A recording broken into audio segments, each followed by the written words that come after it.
Welcome into the Big 12 Breakdown on 6 Plus and your 6 new streaming platforms. I'm Kurtis Quillin alongside the voice of the Bears, John Morris. John, we've reached the peak of college football season. Ooh. Everything is all conference play now, at least in the that's Big 12. right. That's right. It is. First time this Saturday, all season, 5 games, all 10 conference schools playing each other. All 10 schools playing each other, and it is still 10, right? It is still 10 for now. Okay, I need to double check. It'll be 14 probably next year. Who knows when it'll drop to 12? Right. Or if it'll go up to from there. 16. Stay tuned. I love it when we get to this point in the season because I think it's a lot of fun when you have this much familiarity between these schools who play each other every single year. Yeah, I do too. And there's some, a handful of non-conference matchups that you really like, that are really good, that you're, it's appointment watching or listening. But then when you get to this, when it's conference games the rest of the year, every game is good. I mean, every game has meaning, especially this year. I've got a trivia question for you. Oh, I love it. I don't know how hard of a trivia question this would be, though. I prefer asking the trivia instead of answering, but go ahead. There are 2 schools who this weekend will play their first Big 12 game, while the other 8 are playing their second Big 12 conference game. Ooh.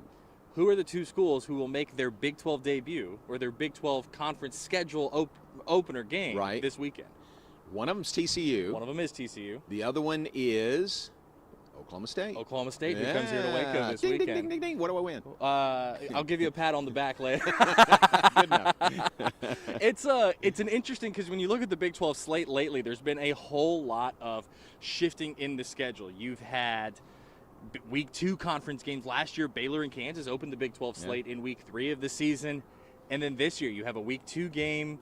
You have TCU on that Week 3 bye that's kind of become a staple of the Gary Patterson era that's hanging over with him now at Texas as an assistant. And then you look at some of the other scheduling. I've never seen Oklahoma State with a bye week this early in the season. Yeah. They're coming to Waco off of a bye. Sometimes it's unavoidable. Sometimes it's not what a coach would want. I don't know if a coach would want a bye this early, but, you're going to get it when you get it, right? And so Oklahoma State, extra week to get ready, extra week to heal up. Yeah, and healing up is a big issue, and Baylor could probably use that bye week, which fortunately for the Bears comes next week. Right, absolutely. That'll be good. Hopefully get some guys back this week. Maybe Cole Maxwell back. Christian Morgan was back last week, so that's good. And I think he's back to 100% now. So, just a bunch of bumps and bruises, and that's where that bye week really is helpful. Especially when you hear Dave Aranda after the Texas State game, a lot of head injuries. Yeah. The severity of which varying, and not all of them are head injuries, but Tay McWilliams is still out, and Khalil Keith is still out. Both of them got hurt at BYU. Yeah, that's true. And we can't talk about what the exact injuries are, but you can almost guess and figure it out. Yeah. When you're playing 24-year-olds. Yeah, exactly. In a physical hitting game, man. It's just kind of the way it goes sometimes. So let's start, as we always do, with our Week 4 recap. I call it the Coal Bowl because I think that's one of the most fun rivalry game names. But in the battle for the Black Diamond Trophy last week, it was West Virginia 33, Virginia Tech 10. And talk about an answer for the Mountaineers. I'm ignoring the Towson game. They should have done that in the Towson game. Right. But when you lose to Pittsburgh the way you do, and that turns into losing to Kansas for the first time since you joined the Big 12 Conference, this Virginia Tech win, although Virginia Tech is in a rebuild mode, is as good of an answer to me as you could get from West Virginia. Yeah, I agree completely. That was a great win for West Virginia, and they look good doing it. They really do. I don't know how much you saw the game, but I watched probably half of it, and I thought they looked really, really good. They looked very polished. JT Daniels looked good, in control, very confident out there. So I thought West Virginia, that was a really good win for them. That's the most comfortable I've seen JT Daniels this season. Yeah. Saturday's games, number 17 Baylor 31, Iowa State 24. I think we can all agree that last touchdown was not a touchdown. No possession in the end zone. Nonetheless, scoreboard says 31-24, and you don't ask questions when you get the win. You just take the win and you move on.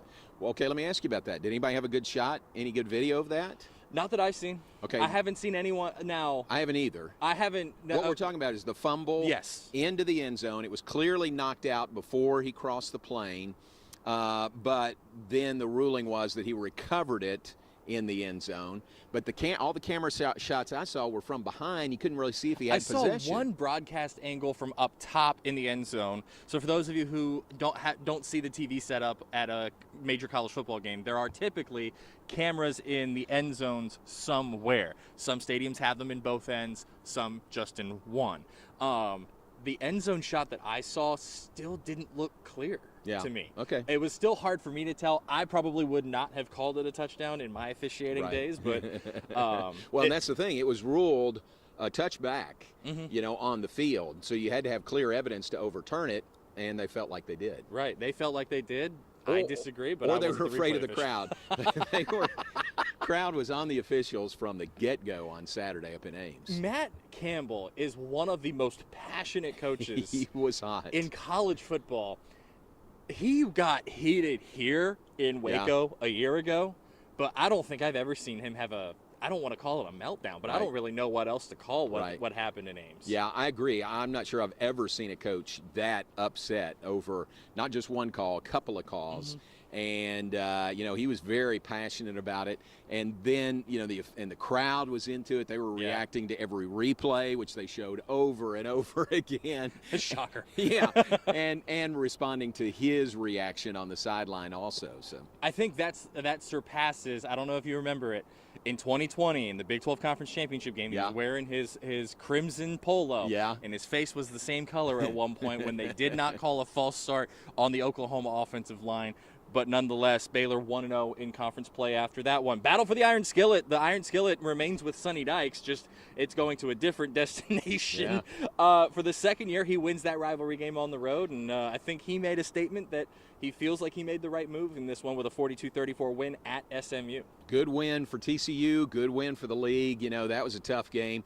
Sonny Dykes, after the game, at one point said, I'm glad this is over. It was just tough for him. He was going back to SMU, where he recruited almost all those guys, and it had to be tough on him personally. But to come away with a win, that was really good for the Frogs. A little bit of Waco flavor. Tanner Mordecai had a pretty great game for the Mustangs in a losing effort. Yeah, he really did. And SMU's good. I mean, that's a good win. That's a win that's going to resonate with TCU the rest of the year. Kansas is 4-0.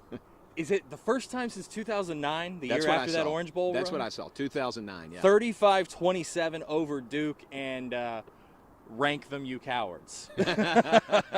Were they the first team out? They were. Receiving votes? Kansas State is 25th. Yeah. Kansas is 26th. Yeah. And like 125 votes or points, and the next closest school had 60. So they were that close to being in the top 25, but not yet there. Now, when was the last time they were in the top 25? Was that 09? Certainly 08 they were, but maybe 09 for them? It might have been 09 when they were 4-0. That's been a while then. It's been a long while, but you got to feel good about the Jayhawks at this point in the season. Man, 4-0, and doesn't matter who they play. They're still 4-0, and they've got 2 road wins, and just beat Duke, which was 3-0 also. So more power to them. And some of these, we'll call them traditionally weak programs. That's fair. That are having these amazing runs this season. Kansas, Duke, Kentucky. Yeah. I mean, you could argue that Kansas and Kentucky are the ones doing it with the toughest schedules. Yeah, very much so. Kentucky's beaten Florida. They beat Northern Illinois last week, but they beat Florida in the swamp, so doing well. And then you look at Kansas, and they went to Houston and beat a Houston team that was picked to win the American this year, although we could have a dialogue about whether maybe that might be putting the cart before the horse in the AAC.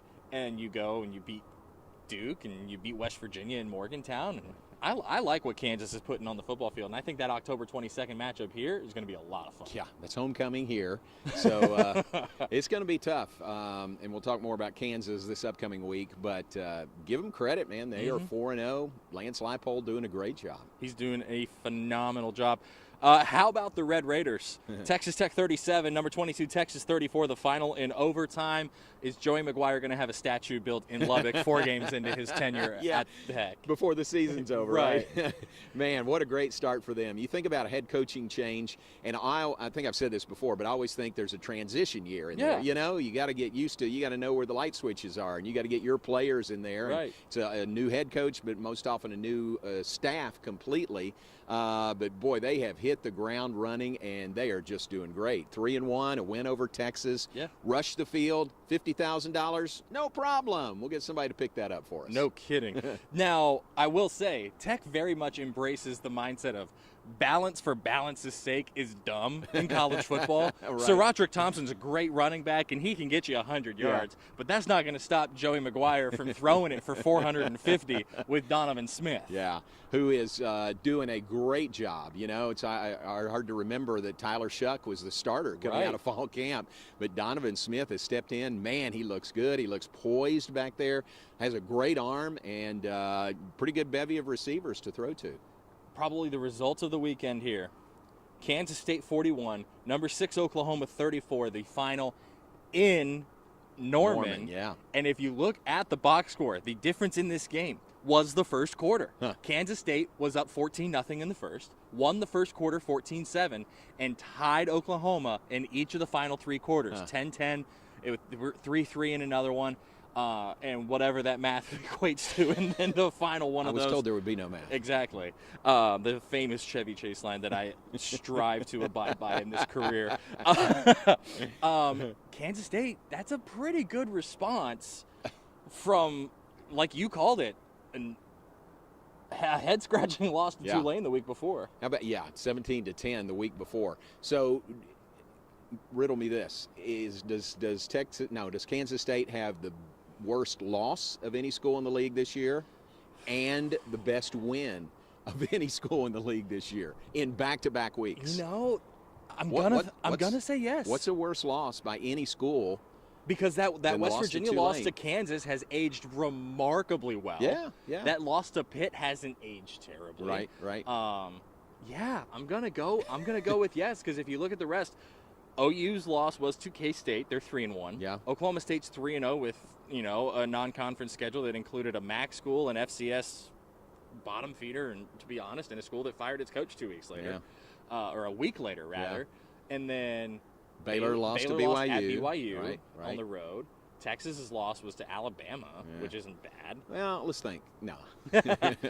Not a bad loss. Tech lost on the road against a top 10 NC State team that's going to be featured on College Game Day this week. I'm gonna have to say yes. Isn't that wild, though? From 1 week to the next. You go from the worst loss in the conference to arguably to the best win. I never thought about that. Yeah. That's a very good point. That's why we're here. Yeah. Adrian Martinez, very balanced in this game, though. He was an All-American quarterback in that game. He looked great. I mean, he's the Nebraska transfer, quarterbacking for Kansas State, and he just looked, again, talk about poised in that atmosphere. He looked very poised, and it seemed like they just had Oklahoma's defense back on its heels all night. And that 14-0 start, probably a big part of why you come Right. out, you start fast. It's amazing what can happen in college football. Right, yeah. So huge win for K-State, and they're right back in the picture. You know, everybody at the start of the year was saying, yeah, maybe they're a title contender. Right. Then after the loss to Tulane, they said, no way. Now they're right back in the discussion. I'm going to ask you a question now that we're done with our Week 4 recap. Okay. Let's take Kansas. Let's take the box that the Jayhawks are in for this next conversation, and let's place it outside the frame. I hear you. And let's look at the other 9 schools in the Big 12. Which one of those 9 is the most impressive based solely on their non-conference slate? Ooh, that's a good question. First one that comes to mind is Texas Tech. Just having to think it through. So disregarding their win over Texas. Disregarding the Texas win. So they're 2-1. They had a loss on the road to North Carolina State. Had some turnovers in that game, which is not a bad loss. And the reason I say let's take out the conference games is we're talking about 2 teams in this conversation that have not played a conference game yet, TCU and Oklahoma State. So to me, this is a level measuring stick. So first thought is Texas Tech. What about Oklahoma State? They're leading the nation in scoring. I mean, they just ran roughshod through their 3 opponents. Right, and they did what they overmatched Arkansas Pine Bluff. Right. You know, we said on the show, name your score. Right. They did. Right. It was 49-7 at half. They played an Arizona State team and overmatched Arizona State in a 34-17 win. Arizona State loses to Eastern Michigan the next week. Herm Edwards, eight days after that loss in Stillwater, he's gone. Before he even gets off the field. Right. Almost got Lane Kiffin. Yeah, that's right. And so then you look at Central Michigan. You know, what's that Central Michigan win going to do when MAC play starts in a couple of weeks? And so I look at Oklahoma State, but I'm kind of inclined to go with with Texas Tech. Texas like Tech, you. yeah. Who Texas else? Are we missing anybody? Texas would be maybe a third place for me based on the non-conference solely because of when you look at how they responded to Quinn Ewer's injury, and they were playing so well against Alabama. And yes, that first half in the UTSA game was probably inexplicable, but that's their first half with a backup quarterback starting the game. Like, there is a adjustment period, and they still came back and beat the computer projections and beat the projections in the projected spread of the game against UTSA. Had a really good second half, and until the fourth quarter, man, in Lubbock, they were playing decently. Right, sure. And so Texas that's is a in good that call. conversation for Yeah, me. I mean, 2-1, Texas is through non-conference. Your only losses to Alabama, and you played well. I mean, you really played well against Alabama, so that's got to be up there also. Who is the one team? Let's take that box that Kansas is in, bring it back into the frame. All right. Now we have all 10. Okay. Who's the one team that you need to see more from? Because I'll tell you who mine is, and this is going to be a shock. I think it's going to shock some people. Really? I think it's Oklahoma, the one team that they've played this season with a pulse, so to speak. Right. They lost. Yeah. Like Kent State, they should beat them 33-30 or 33-3. Nebraska, they just fired their coach. UTEP, you should overmatch UTEP. You're the Oklahoma Sooners. What did you do in those 3 games that showed me anything? Yeah. And then you get a team with a pulse in Kansas State who has had your number, and they come and they beat you on your home field. Right. I need to see more from Oklahoma. It's a good call. I would not disagree with that. I might say, what about Oklahoma State? Yeah. With who they've played. That's a fair 3 point. home games. Haven't played away from home yet, and again, overmatched their 3 opponents. They did what they should do in those 3 games, but I wonder if they themselves might have some questions still. And you look at, how much does the format of Boone Pickens Stadium play into account? All 3 games have been at night. Oh, really? Yeah. And for those of you who don't know, Boone Pickens Stadium in Stillwater is an east-west orientation, which means the sun sets behind the student section in the west end zone. And when you're playing at night at home, that does affect receivers if you're driving from west to east on that field. One of the few stadiums that is situated that way that we ever go to. Yeah. Is it the only one in the Big 12? I think it is. Yeah, in the Big 12 for sure. And somebody told me once there's another one somewhere nationally, but I can't remember who it is. I can't very remember. few. Yeah, there's very few because of the sunset issue. Exactly. And so I agree with that. I think that's a very good call that Oklahoma State hasn't really shown anything. Yeah. Now, AT&T Stadium in Arlington, which is enclosed, but it's east-west. Right. Yeah, when the sun is setting, it shines through those windows, even if the roof is closed, and even the windows obviously are closed at that end. And even the Big 12 championship game, there's some 11 a.m. kicks that present some problems on the east side of the stadium that we've run into the past few years when you and I have gone up to Arlington for those Big 12 championship games. All right. Let's go 3 big keys to Saturday. All right. Baylor, Oklahoma State, a top 20 showdown. It's number 16 Baylor, number 9 Oklahoma State, a 2:30 p.m. kick Central Time on Fox. And if I'll save the rant for another day on all the national pregame shows going to the Big Ten and to the ACC and the SEC when you have really good storylines in the Big 12. 3 big keys. Mine first is pressuring Spencer Sanders in 2 games last year. And I know that this one's sitting on a tee and someone just had to swing at it, and I'm giving myself the first look at it. But Spencer Sanders throws 7 interceptions against Baylor last year in 2 games, so an average of 3.5 interceptions a game against Baylor last year. You've got to get the pressure on him. He has finally improved as a quarterback, because one of the things, and it wasn't just me who felt this way. Every single national analyst and article about the Oklahoma State offense has been about until this season, Spencer Sanders hasn't really improved as a quarterback. And finally he did this year. Does that show against the defense that he is kind of a house of horrors for him? Yeah, that's a really good point. So he had 7 interceptions against Baylor, 5 against everybody else in 12 games. Right? So Baylor obviously is doing something right. Mike Gundy was asked about that at his press conference this week, and he said, I think he said on 4 of those he was hit on the play that ended up being an interception. I asked Coach Aranda about it, and he says Spencer Sanders is bigger and seems to be faster this year. Okay. So great respect for him. Remember, he was the first team All Big 12 quarterback last year. Right. You know, and that's saying a lot in this league. So he is good. He has just had, Baylor's just kind of had his number. Yeah. And you wonder if that's not a great source of motivation for him coming in this week. You know, prove a point, go on the road, and the team that you struggled against last year, play better. That's right. That's a motivator for any good quarterback. Yeah. What's your first one? First one for me would be the tempo of the game. Who controls the tempo? Because Oklahoma State wants to go fast. They have, I think, the second fastest tempo, of any team in the nation. And they're high scoring. They want to play fast. And Baylor would just as soon slow it down, huddle every once in a while. What? Huddle? What are you doing back there? It's 2022. Yeah, exactly. But they'll do that. And so I think it'll be kind of a battle of tempos on Saturday. Yeah. And Baylor would love to just control the ball, which you remember when Baylor had the point-a-minute offense, the offense got frustrated when they were on the sideline for a long time. They just wanted the defense to get them the ball and get back out there.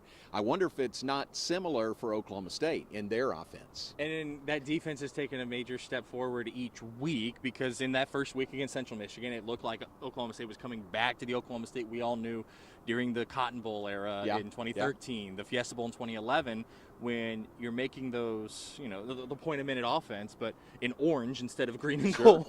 Yeah. And so Derek Mason taking that step forward, the offense taking a step, it's a little bit more normal on that. So I do think that chess match of tempo in this game is going to be an enormous key for either of these teams. My second key to this game is going to be special teams. Special teams has haunted Baylor against Oklahoma State in the past 12 months. This is their third meeting in 365 days. Yeah. We had a Waco native. We saw a Waco native block either a field goal or a PAT to end the first half in the Big 12 championship game against his hometown team last year, and I think it was Corey Black. You can't have blocked kicks. You can't mess up some of these kickoffs. Like, you've in a game between two teams this evenly matched on paper, at least to me, special teams wins it. That's a really good point. I agree completely. If you got two good teams and they're pretty even, sometimes that swings it one way or the other. Is a big play on special teams or a mistake on special teams. Right. Yeah. Your second one. Second one for me is going to be, this will be fun to watch, Baylor's offensive line against Oklahoma State's defensive line. The offensive line for Baylor is the second or fourth most experienced of any school in the country. All those guys are back except Xavier Newman-Johnson. Very experienced, very veteran.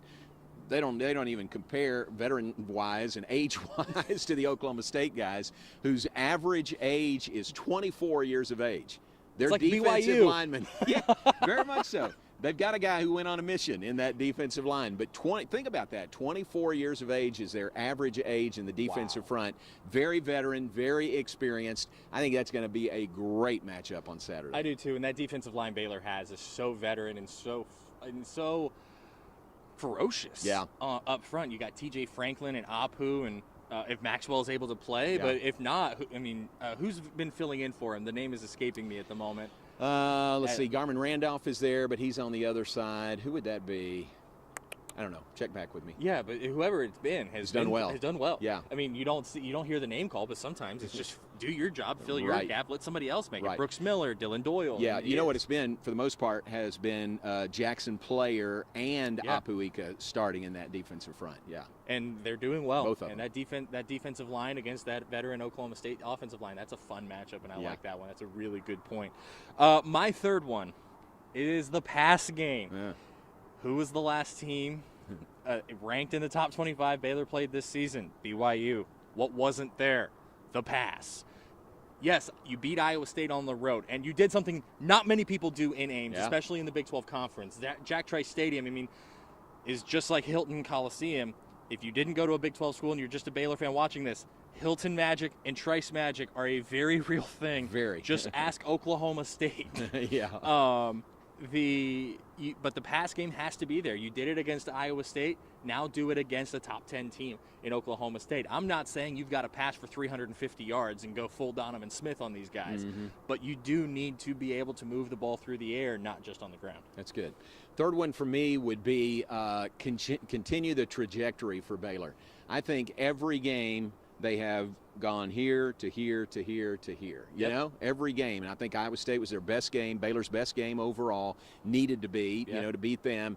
Blake Shapen, it was his best game overall. I think of his career, even counting the Oklahoma State game last year when he started 17 for 17 and then was playing with a bad shoulder the second half. But if Baylor can continue that, and again, they're going to have to beat Oklahoma State Saturday. I agree with that. I agree that was Blake Shapen's best game as the starting quarterback. Box scores don't tell the whole story. Ever in sports. So, and he's shown, they put on tape now that he can run.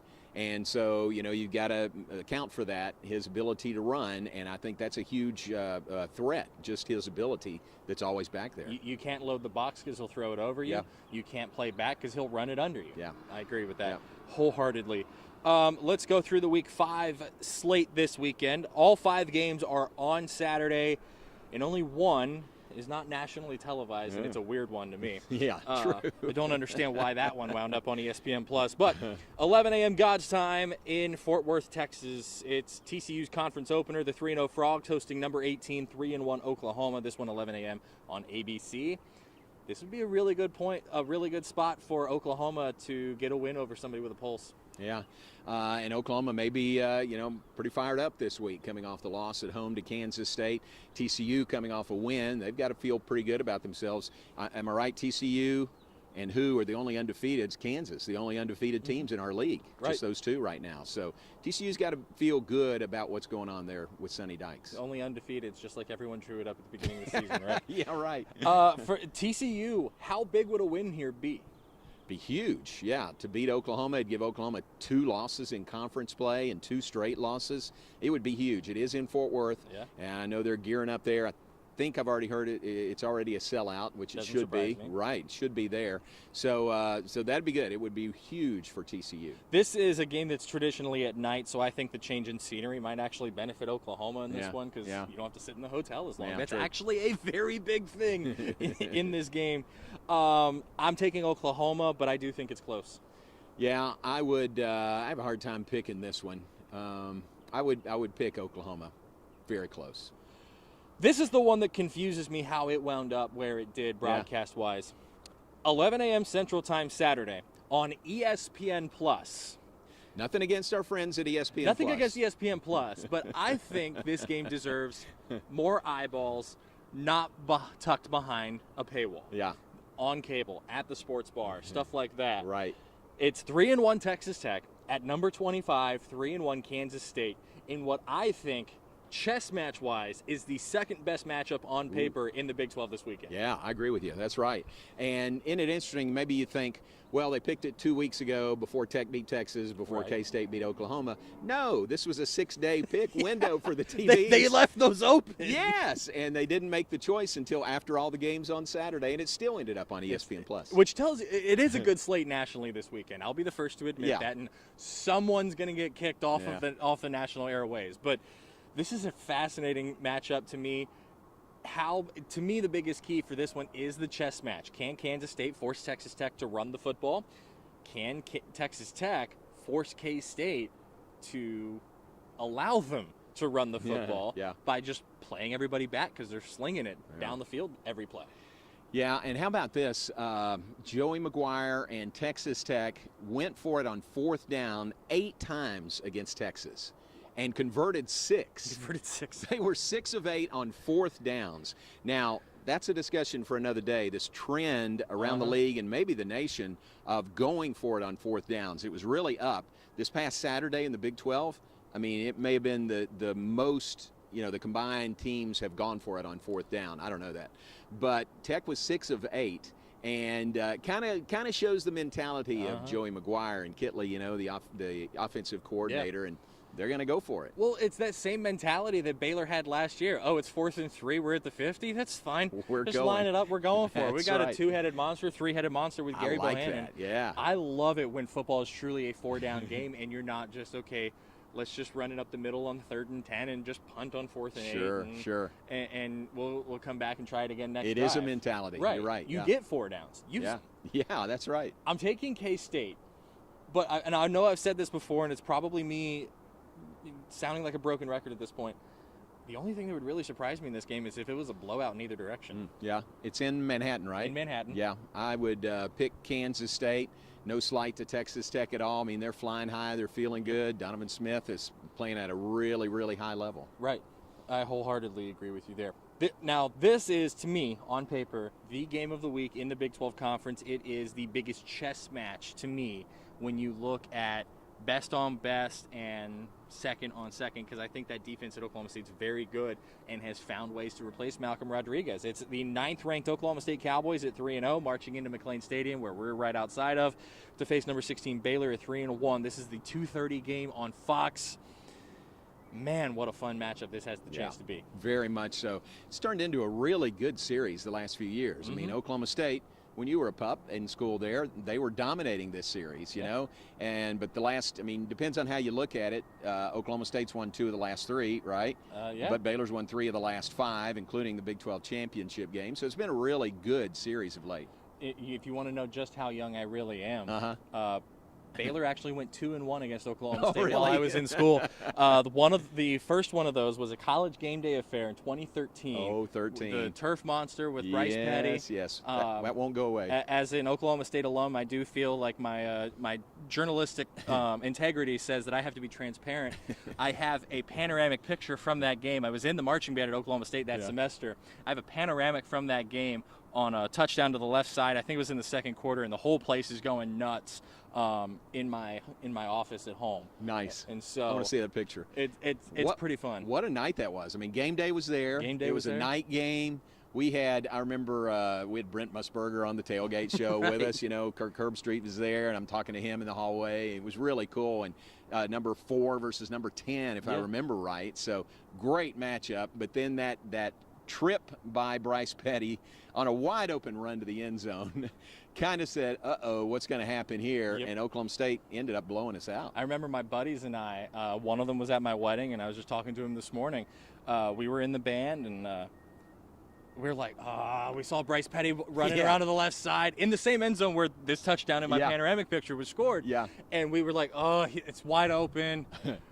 Baylor's going to come back and win this thing. And he trips, and the ball pops out, and the OSU defense is on, and we're like, what just happened? Exactly. That's how fun this series has been. 2 of the 3 coldest games that I've ever covered in my life, or ever been at in my life going to college football games. 2013, 2015, Baylor versus Oklahoma State. The only one colder would be Bedlam 2013. Yeah. I don't want to talk about that one though.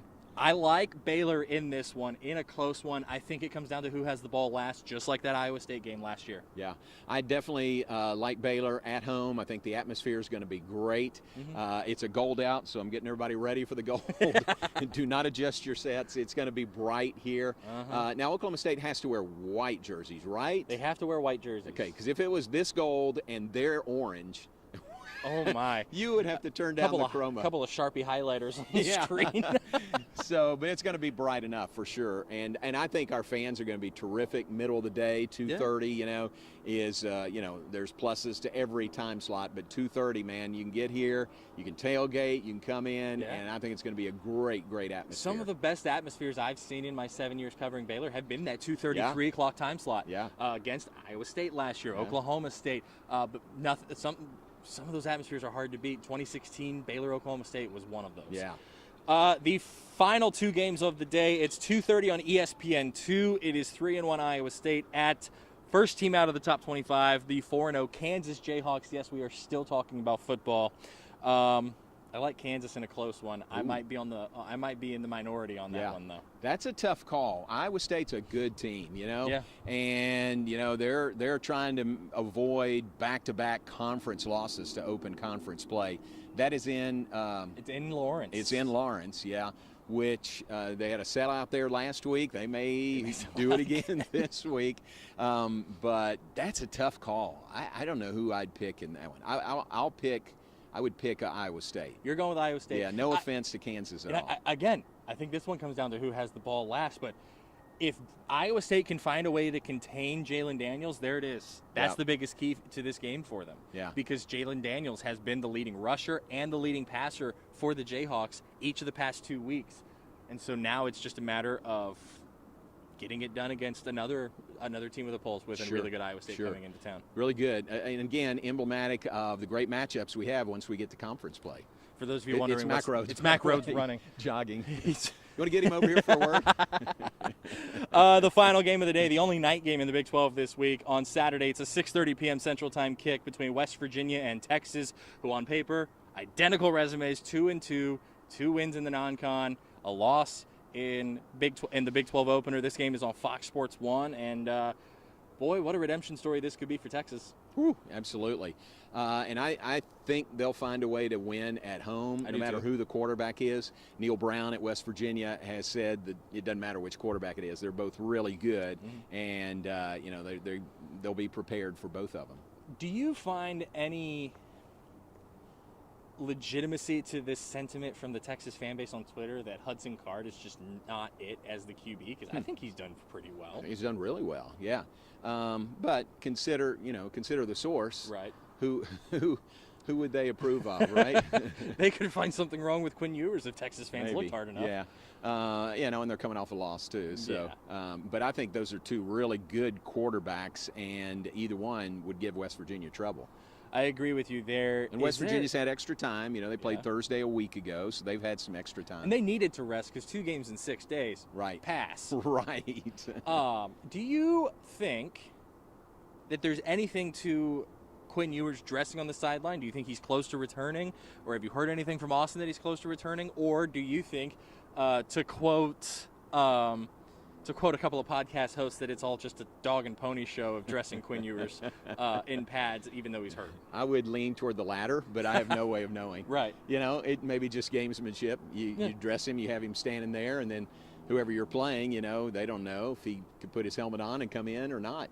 Kind of like the whole thing of Hudson Card and Charles Wright being in the huddle to start the game against UTSA. Going to be a fun week in the Big 12. Yeah, very much so. We're here to conference play every game, and some really good matchups here through Thanksgiving weekend. And this is where it gets really, really fun. Yeah. The voice of the Bears, John Morris. Catch the Coaches Show, 7 p.m. Central Time tonight. You can see that right where you're watching this. And then we'll both be here on Saturday for number 16 Baylor, number 9 Oklahoma State. Going to be a fun one. Go Gold. It's a gold out here at McLean Stadium. I know Baylor Bookstore has a bunch of stuff, and they're selling out of Nike polos, Nike gold polos. Do you have a second battery to make sure the brightness on this one stays up? It will be bright enough on Saturday. John Morris, Kurtis Quillin, that's this week's Big 12 Breakdown. We'll see you next week.